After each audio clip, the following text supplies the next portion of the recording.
Good morning, ladies and gentlemen. I think we are about to start our session. A warm welcome to our CSIR staff members who are all present here today.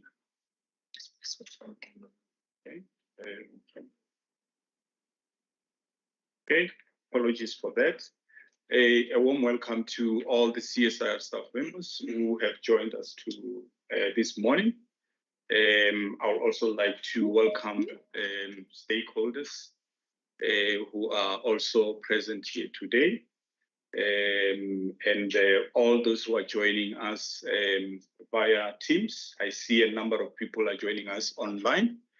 I would like to welcome you to this engagement session, where we'll be talking about the cybercrime trends and also look at how the CSIR is actually mitigating, or the technologies that we have developed to mitigate, cyber crimes related. My name is David Mandaha. I am with the Strategic Communications portfolio, responsible for media relations. So I will be facilitating the program. So the purpose really of this program is just to share some of the trends, the cyber trends that we are looking at the CSIR, looking at the reports, and also just share some of the latest technologies that we have developed to cap some of these cyber crimes that are happening across the country and also across the world.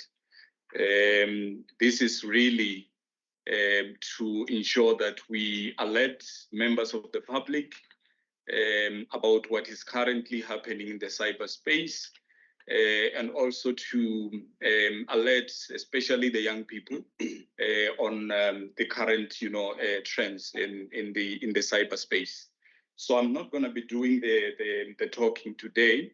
So we do have our expert, our cyber system expert and research group leader, Mr. Billy Petzer, who is going to take us through the presentation. So immediately after the presentation, we'll allow for Q&A session to take place. You are all allowed to share your questions in the chat box. It's either on Teams or those who are joining us via our YouTube channel. So without wasting much time, I would like to invite Billy to come and do the presentation, and then we'll take the questions after that presentation. Over to you, Billy. Thank you. What's going to happen to the great, thank you so much, David. Thank you so much, everyone, for attending the session today. I think David gave a good overview of the content, but we'll be taking a look at cybercrime in the country, and more specifically also some of the unique challenges that we are facing as South Africa. So my name is Billy Petzer. I am a research group leader in cybersecurity systems. My research group falls within the Information Cybersecurity Center in the Defense and Security Cluster. So in the Information Cybersecurity Center, we are 4 research groups. We are all made up of about 70 people, 70 team members, and we collaboratively work together to do research and development.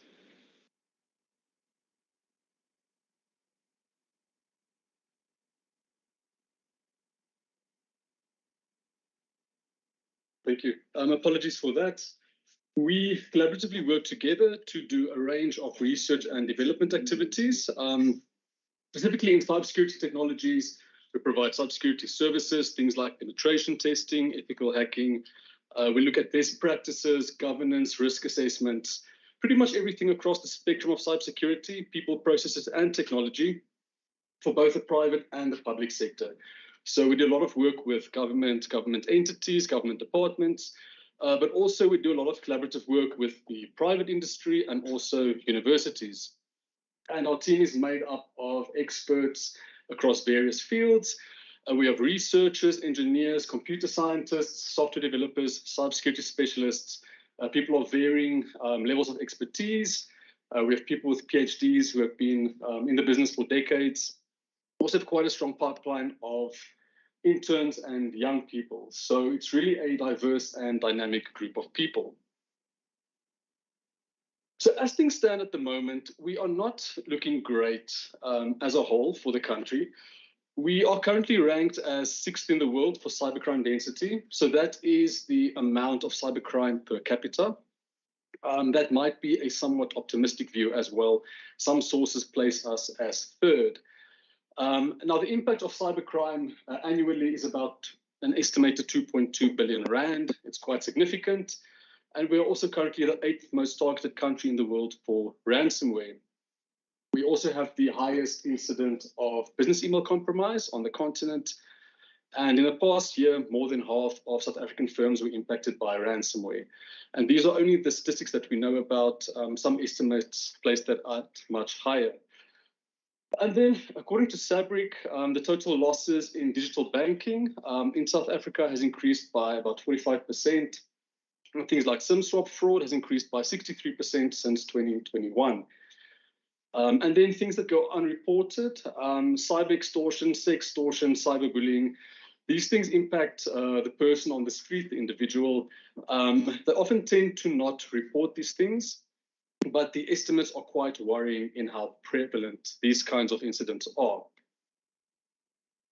So just to maybe discuss a few of the recent cyber attacks we've had locally, and these are only the most highly publicized ones. So Transnet, of course, had a big ransomware attack recently. Ports were closed. We could have no imports or exports.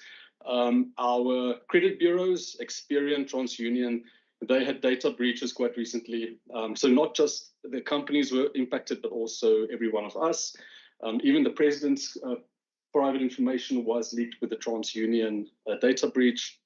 Life Healthcare, one of the biggest healthcare and hospital groups in the country and also worldwide, had a big ransomware attack recently, grinding their operations to a halt. The list goes on. There's also a distributed denial of service attack on a range of local banks. Now, that was a highly coordinated attack. And then we're also seeing an uptick in attacks on several government departments. And then the president was also targeted in a phone surveillance scandal, being one of 14 heads of state who are on the list to be targeted. And then, as I mentioned, individual incidents often go unreported, does not make it any less critical, any less terrible at the end of the day. But the list goes on. And this is not a name and shame list. If we were to put all organizations and individuals on the list who've had similar attacks or incidents recently, the list would be quite long. Pretty much all organizations would be on the list, and most individuals would be on here in some shape or form. But it's important for us to take a look at what is happening to understand what we can do to mitigate. So if we look at South Africa, we might ask the question, isn't cyber attacks, aren't these incidents happening globally? Isn't there a global uptick in cyber incidents? Aren't we all just facing the same issues and challenges? And yes, to an extent we are. The problem is that we have such a unique local landscape that the challenges faced globally are compounded even further on a local level. So we have quite a complex socio-economic landscape. We are, by all accounts, the most unequal country in the world. So we have a high rate of poverty, a high rate of unemployment. These things all, of course, serve to drive high crime rates. But what this further does is it serves to provide a big vulnerable population to crime. And since the population who tends to earn under the breadline are more vulnerable, they also can't recover as easily from any incidents of fraud or financial theft or cyber incidents.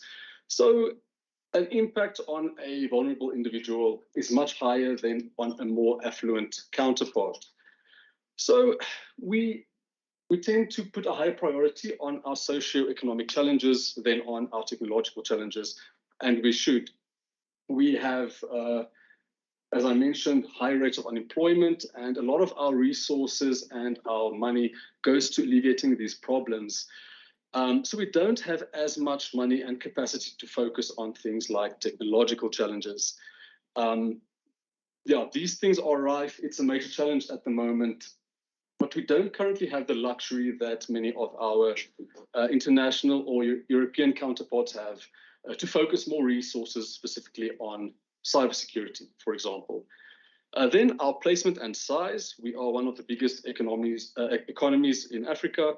We are also the most technologically advanced country in Africa. And then we have a high adoption of technology. So we have quite a high smartphone penetration. Some estimates put it at about 90% per capita of the population that has a smartphone or access to a smartphone. And then we also have quite a high level of internet access. So at the moment, over 82% of people have access to the internet.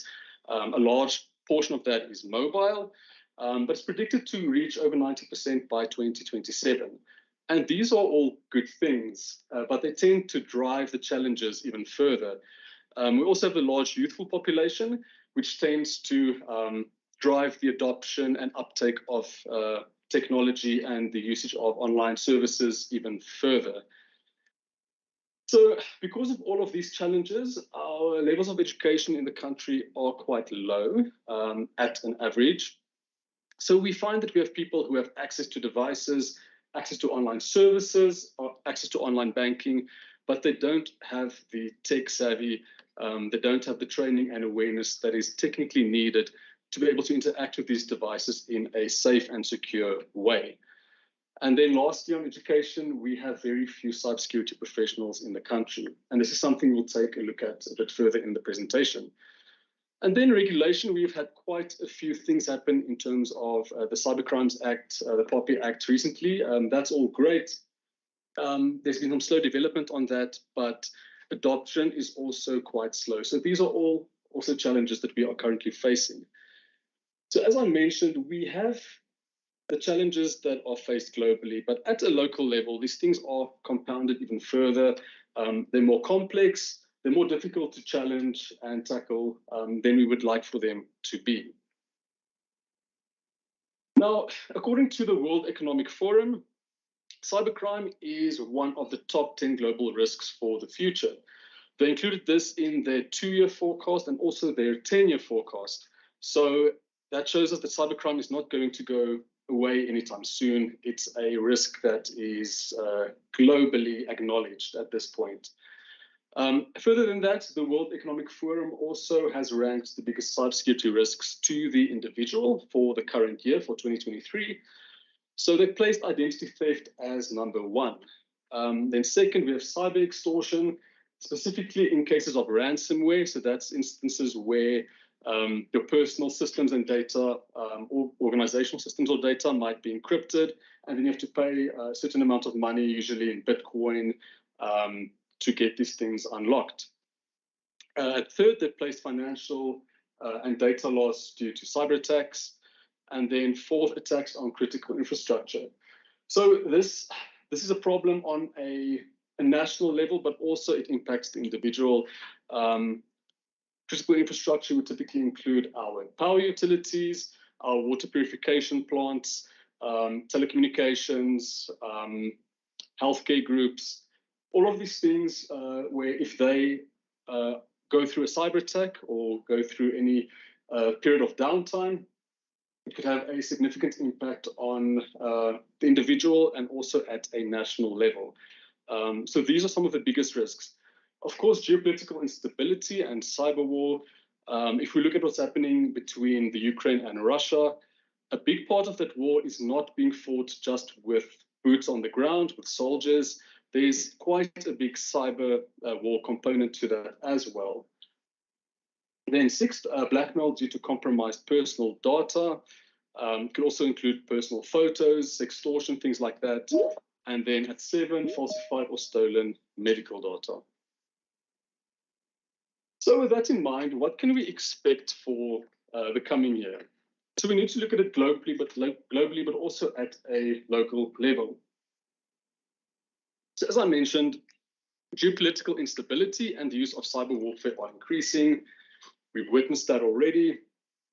That's quite a big risk to any country, any sovereign entity. And then 93% of cyber leaders believe that global geopolitical instability is likely to lead to a catastrophic cyber event in the next 2 years.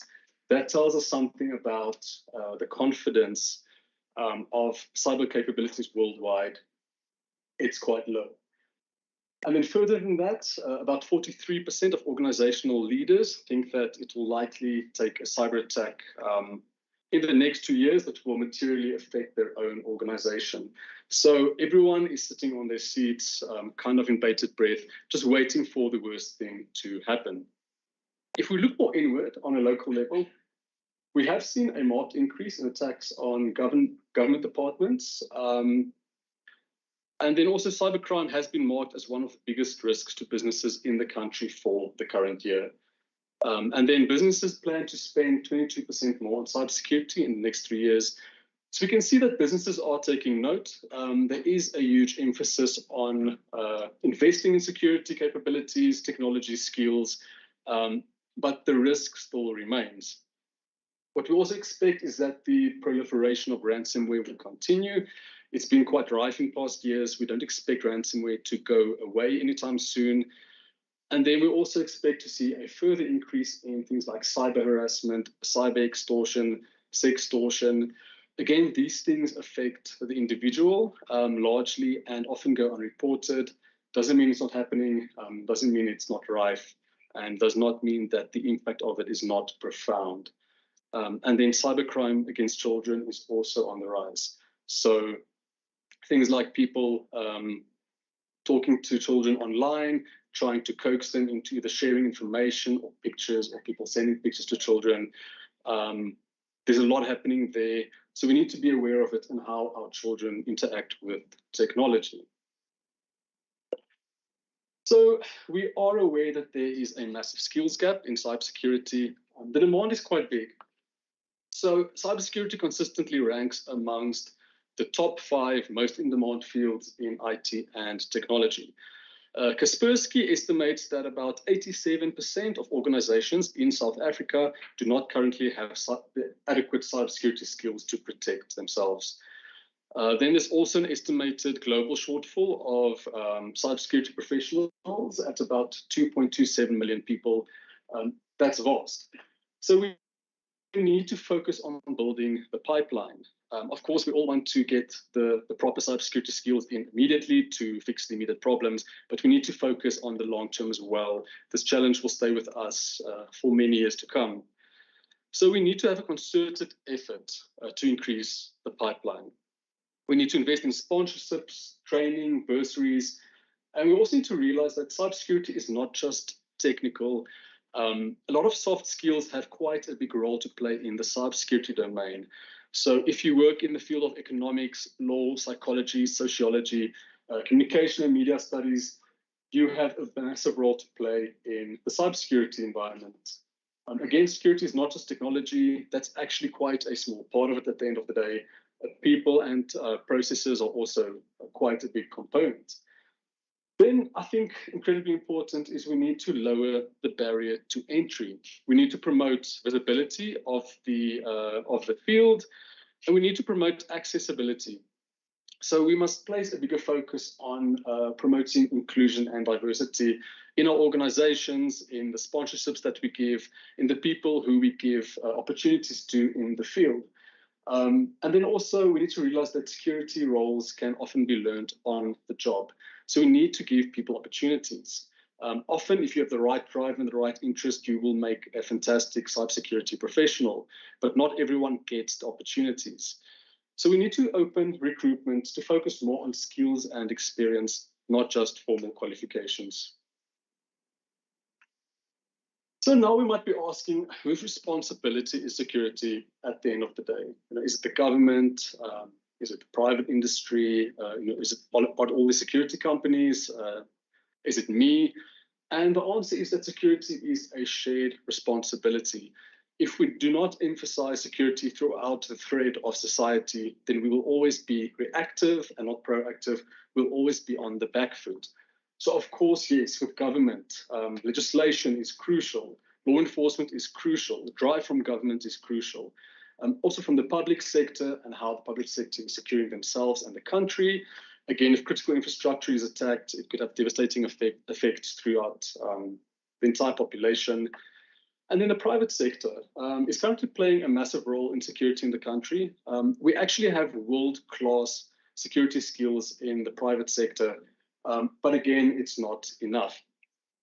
Then on the educational side, from basic computer literacy, we need to emphasize security. Children, people need to be aware of security risk and the risk that might be posed through the devices that they are interacting with. I think we also need to invest more in security skill and also more formal security qualifications. At the moment, it takes upwards of 7 years to become a skilled security professional. Typical path is someone would study engineering, computer science, something technical, a degree, then get some hands-on experience and do some certifications. That path is too long. We need to get people exposed immediately, get hands-on experience. This will be our army going forward. And then for parents, we need to be aware of the risks of the devices being posed to our children.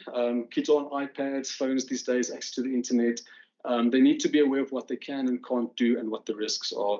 And then as an individual as well, it's no use we sit back and just expect everyone to do everything for us. We all have a responsibility to take our own security, both physical and cyber, seriously.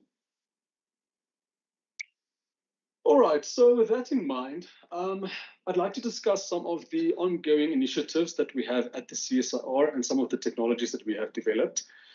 So from our perspective, we have a big emphasis on collaboration. We do not work for profit. So as we see it, our mandate is to support and enable the country throughout all sectors, throughout all walks of life. For us, that is our mandate. As I mentioned earlier, our team is quite big, but we're always in need of more people and more skills. We have skills throughout the scope of cybersecurity, again, focusing on people, processes, and technology, a range of different certifications, levels of backgrounds. But then in terms of the collaboration and the work that we do, we have stakeholders throughout as well. So we do a lot of work with municipalities, for example, with universities, with state-owned entities, with power utilities. We work with government entities and departments as well, as I mentioned, and also, of course, with the private industry. So in some of the services that we offer, in the Information and Cybersecurity Center, we have a virtual cybersecurity operations center, a VSOC. So here we offer pretty much everything that you would expect from a security operations center. We basically centralize security services, so we can help to monitor networks, help to detect attacks before or as they are happening. If an incident does occur, we can help to investigate and recover. We have forensics capabilities. We can perform risk assessments on the environment. And we have various organizations that we are supporting through this. City of Johannesburg might be one of the most noteworthy ones. So it's a nice capability that we have in-house. It's housed here at the CSIR campus. And we can support many organizations centrally through this capability. We also have quite a few homegrown technologies, things that our teams are doing a lot of research and development on.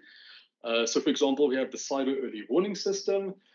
This is essentially a little box that you can plug into your network switch. What it does is it detects cyber attacks on the intranet as it takes place. Now, of course, we want to prevent attacks before they happen, but as part of defense in depth, you need to assume that at some point something's going to get through, and that's where this comes in. So the cyber early warning system sits on the network and it accurately detects attacks as they are happening, and then it can alert you so that you can stop them in its tracks. So what makes this novel is that it has quite a low cost of ownership. So it's much more affordable than anything that's commercially available on the market at the moment. It's a small device, a small form factor, and it has some novel technology that makes it more accurate than many systems that are available today. So this tool is currently going through the commercialization process, and we're hoping to have it commercially available in not too long. In other technologies, we also have what we call Cyberprotect. It's essentially a situational awareness platform. So what Cyberprotect does is it monitors your environment, both from a technological perspective, but also from a personal data perspective.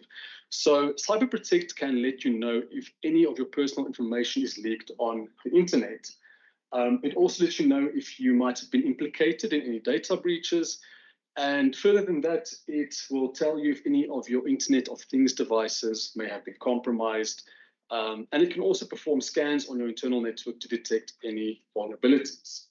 And it brings together a bunch of different technologies, both proprietary, open source, and in-house developed to provide these services from a centralized point.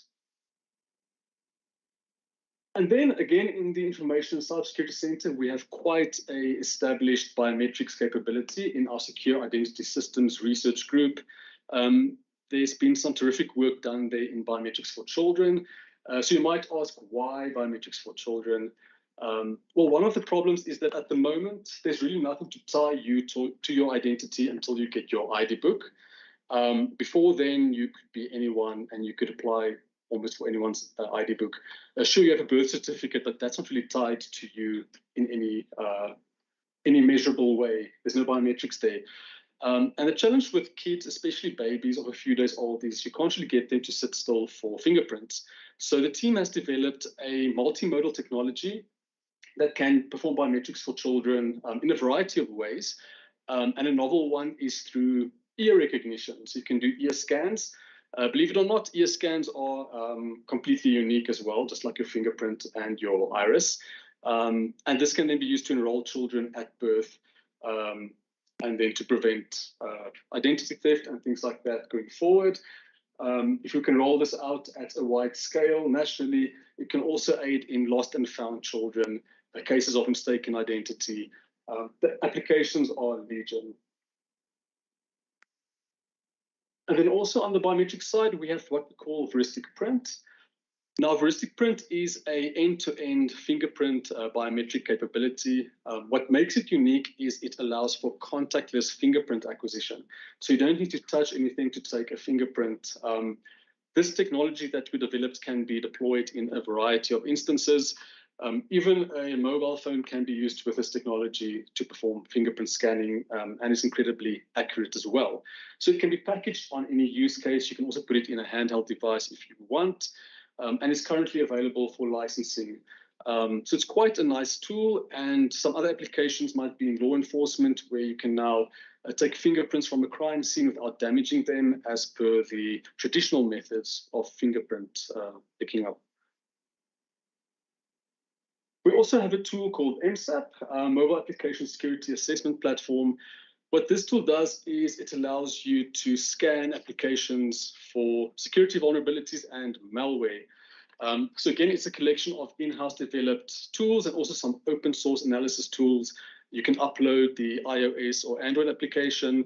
It'll provide a report to you telling you these are the vulnerabilities, these are the risks to the end user. So it's nice if you need to determine how secure or trustworthy an application is from an unknown source. And even if you are developing in-house applications, you need to put them through security testing before you can deploy it to the public. So this tool then allows you to see if you need to fix any security vulnerabilities before you can deploy. And then lastly, in terms of homegrown technologies, we also have a PR compliance assessment toolkit. So this toolkit was developed by the team to aid in assessing your current state of compliance to the POPI Act. I think we're all aware of the POPI Act, and when it came into effect, organizations were rushing to comply. But the problem is that many still either aren't complying or aren't fully aware, aren't sure of whether they are complying. What this tool does is it's a web-based tool. It helps you to assess where you are complying, where you are lacking. It automates the process. It makes it easy. It provides a report. You can then quickly assess your environment and then see, are you complying? What do you need to fix? Yeah, quite a useful tool. And then I mentioned collaborations. We have some exciting collaborations going on at the moment. So the Cybercrimes Act defines the establishment of the cybercrime designated point of contact within the South African Police Service. Now, the CSIR and SAPS are currently collaborating in the design and implementation of the cybercrimes designated point of contact. So at the moment, we have the SAPS team. We're housing them here at the CSIR campus. This is where the designated point of contact is located. And we are providing SAPS with our expertise and our support in fully defining and implementing this capability, but also in terms of our expertise. So we provide them with some of our forensics expertise, some of our cybercrime, cybersecurity expertise to collaboratively ensure that the DPOC will serve the country. Now, the purpose of the designated point of contact is to be a centralized reporting and investigation capability for cybercrime. And then we also, in March, so last month, signed an agreement with Eskom to collaborate on a range of cybersecurity projects. A most noteworthy one maybe is that the Information and Cybersecurity Center is working with Eskom Distribution to establish a cybersecurity capability for the operational technology environment. So again, this is the CSIR supporting with our skills, our expertise. We're helping to define the capability, to assess the environment, to see which gaps there might be and how we can fill them. And then we have a big focus on skills transfer, so providing our skills and working shoulder to shoulder, making sure that at the end of the day, this capability can be up and running and have all the skills it needs to run in the long term in an independent manner. So a big focus for us is on training and development. Of all of the security risks and problems and challenges that we have discussed, it's very important to note that the vast majority, over 98%, according to some sources, of cyber incidents occur through human error. So no matter how good your technology is, if your people aren't aware, they could pose the biggest risk to any environment, any information. So we have quite a big focus on developing homegrown skill, feeding the pipeline, a big emphasis on training. So we invest in our people, in certifications, getting them exposure in the field. And then also we have a robust training program in the CSIR at large and in the center for new interns and graduates to come in and train. And then, of course, what's important for us is not just to keep the skill for ourselves. It's always sad to see colleagues move on to other opportunities maybe, but we're also happy because the country still benefits from the skills that we have cultivated in-house. So we have some in-house training and awareness initiatives, things like the Learning Factory, things like EduCyber, Capture the Flag, which provides some technical, practical security activities, both for the novice and the expert cybersecurity professional, some activities to hack the box, and then learn through gamification and through fun activities. But we do need to realize that people are always the biggest risk. That's good and bad news because there will always be people present, but it's also one of the cheapest and easiest risks to address. So training and awareness is the most critical security measure, and it's also the most cost-effective. So they say it takes a village to raise a child. I would argue that it also takes a village to secure a village. So we need to collaboratively invest in our youth, in our people, in our organizations, give them the training opportunities, give them the exposure. Even if you are afraid that they might move on to other opportunities, that you might make them marketable, the country will still benefit. We need to endeavor to make the field more accessible. The barrier to entry at the moment to become a cybersecurity professional is too high. We need to lower that through collaborative effort. We need to emphasize training and awareness, both in our homes and also at our organizations. And then we need to promote collaboration, partnership, and support. And we need to share information, resources, and knowledge. We're all in this at the end of the day, and we can all benefit by learning from one another, seeing what went wrong, and then sharing any critical information that we might have. Thank you very much.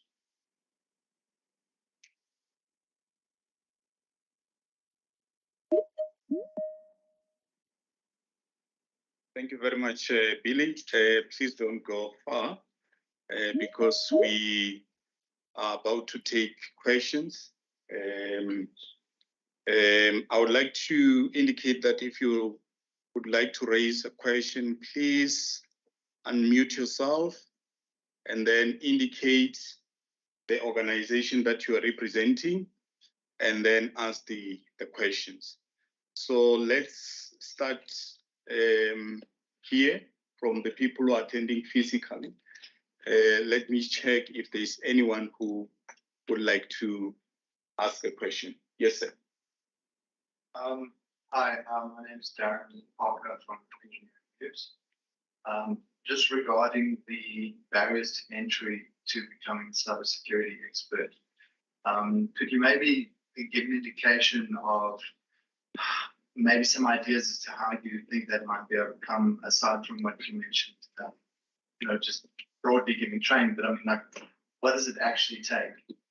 What kind of degrees does one need to have, and how realistically could we address that? And then, sorry, one other question was also just with regards to the various technologies that you guys have developed.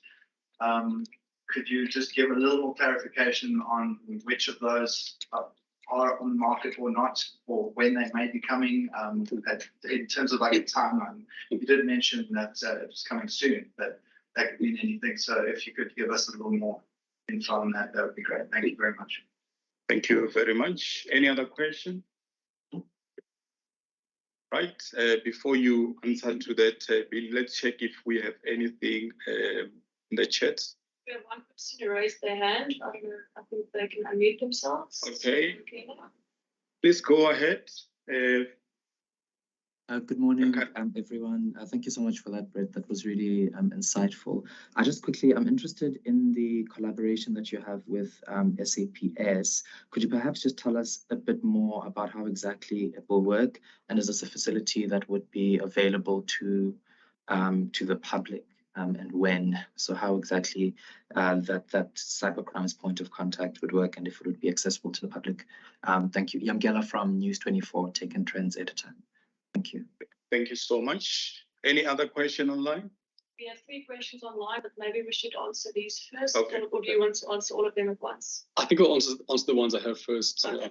Thank you, Billy. I might forget the rest. So, all right. Thank you for the questions. For the first one, in terms of the barrier to entry, at the moment, typically someone would have a 3 or 4 year degree in computer science or computer engineering, and then start working in the field and then get some exposure to networks and security, and from there get certifications.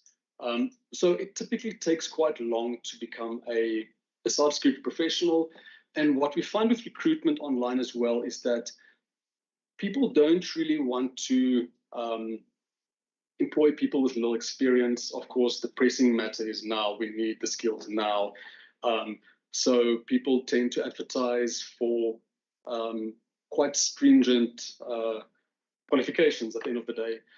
But this isn't really helping us because we only have such a limited pool of skilled security professionals. So in terms of lowering the barrier to entry, we need to give people opportunities who maybe do not always have specific formal qualifications. I think some of the best hackers, the best people in cybersecurity are the self-starters, the people who have an interest in computers and networks and technology, and the people who typically fiddle around at home and play around at home. So not necessarily someone with a formal degree, but someone who is inquisitive and asks the questions. So we need to find a way of identifying these people in our recruitment, and then giving them opportunities, direct hands-on opportunities to work with the technology, to basically hit the ground running. I think that will serve to have a proficient and skilled pipeline much sooner than having to put people through all of these paces to tick all these boxes, which don't always mean all that much at the end of the day. And then in terms of your second question, I think it was on the availability of some of the technologies that we have. So of all the technologies that are in various stages of commercialization, so heuristic print is currently available, the contactless fingerprint scanning. Of all of the technologies I mentioned as well, if there is an interest in it, we can always, an organization can always reach out to us and we can always talk about deploying or collaborating on it. These technologies are all currently fully functional and ready. But there is a strict process we need to follow to make something commercially available. As for timeframes, it's very difficult for me to commit to anything. Like with the cyber early warning system, the commercialization process is going quite well, but I can't say timeframe-wise when that might be available. Yeah, it's difficult to say. But if there's an interest in it, the technology is working currently. It has been tested and piloted. We can always talk and collaborate and deploy in an environment if there is an interest. And then I think this third question was on the South African Police Service project. So the intention of the designated point of contact is to serve as a centralized reporting and investigation capability for SAPS. So there won't be direct contact from the public to the SAPS DPOC, but it does serve to enable the policemen on the ground. So you would still typically go to the police station and you would report cyber incidents. But SAPS would now have a much more robust capability that will deal with investigating these types of crimes. So it serves to support and enable the policeman, and it should also serve to facilitate a quicker turnaround time in investigation of these types of crimes.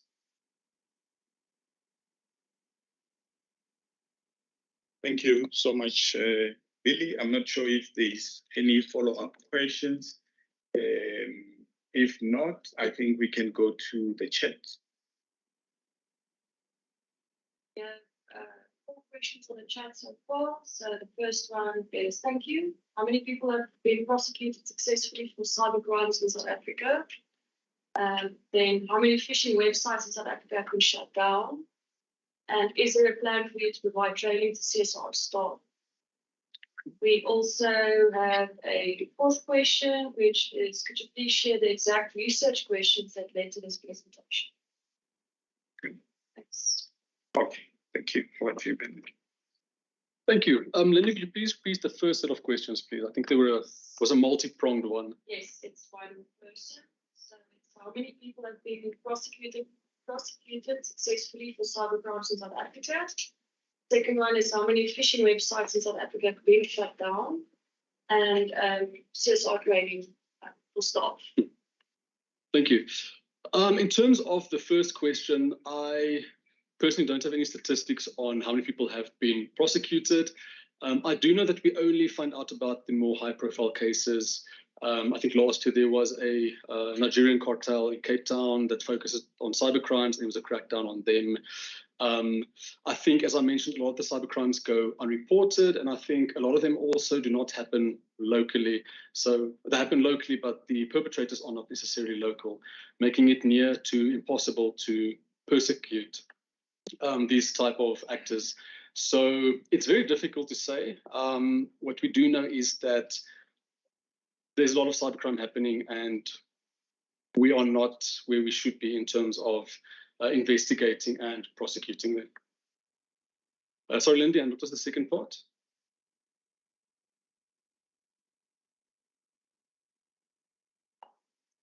Again, that's not in our domain, so I can't speak to statistics on phishing websites. Yeah, typically these things would be reported to police, but also to ISPs to be shut down. There are a lot of phishing websites, but also we can't do much if they are hosted locally. A lot of these phishing websites are hosted internationally, where we don't really have, much we can do. So we can only work with international law enforcement and report to them, to international ISPs or hosting services. So it's really tough to say on a local level, yeah, how many have been shut down.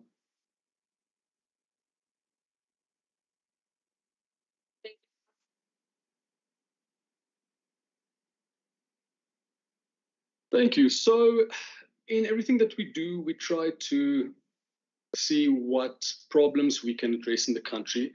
So at a large, the question would be, what is the current state of cybersecurity in the country? So that's the question at large. Then, of course, you have to delve down. What does the cybercrime look like? What's the most prolific type of cybercrime that we are facing, the most prolific challenges? And unfortunately, they are legion. They take many shapes and forms. So it's quite a wide net to cast. But at a high level, it's yes, what are the most pertinent challenges we are facing for cybercrime at this time?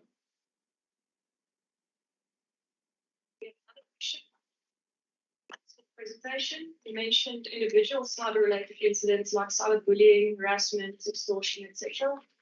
are on the rise, but also unreported. How can the legislation that's already available address this challenge? Thank you. So that's where the Cybercrimes Act comes in. It does speak to these things. Some people tend to confuse this with the POPI Act. POPI Act does not criminalize these kinds of acts. It's the Cybercrimes Act that does that. And it speaks specifically to a range of different things that are now criminalized. And I think an important one as well is the sending of intimate pictures. In the past, you could send pictures of other people without their consent. There's not much that they could have done about that.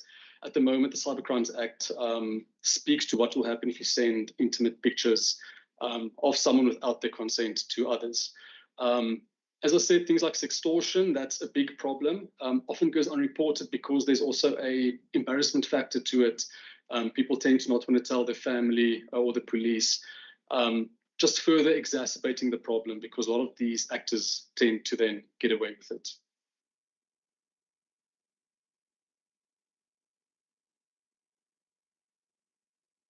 Thank you, Billy. I think I have one more question there. Oh, okay. All right, please go ahead. Thank you. Sorry, one last question. Just in terms of pirating online, what is being done to combat that in South Africa at all? Is there anything, is there any collaboration with ISPs or anything like that to block, pirating websites, that kind of stuff? So I don't hear much about it, but if you could talk to that. Okay. Can I also check if we still have questions from colleagues who are joining us? Okay, let me take one from the floor.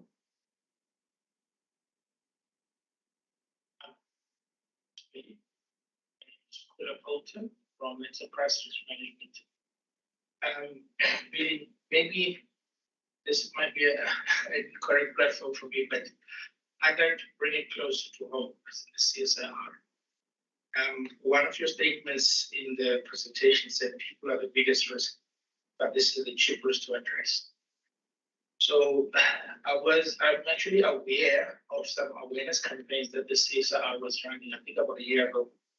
Right now on my screen, I've actually opened one where it states we shall not be pushed or pushed, you can protect it. So I wonder how much work are you doing with our ITC as internally in terms of addressing this people risk that is a big one. And then also, are these awareness campaigns going to be run in the future? Because this one specifically was run through the Chief Information Security Officer. I sort of learned a lot from them in terms of the things that I was not aware of.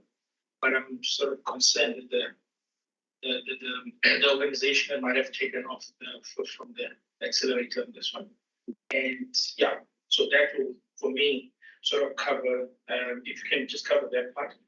Maybe lastly also as well, one of your slides, it wasn't given a name, but it was just before the CSIR technologies, where it states that there's an individual on top, and then at the bottom is government.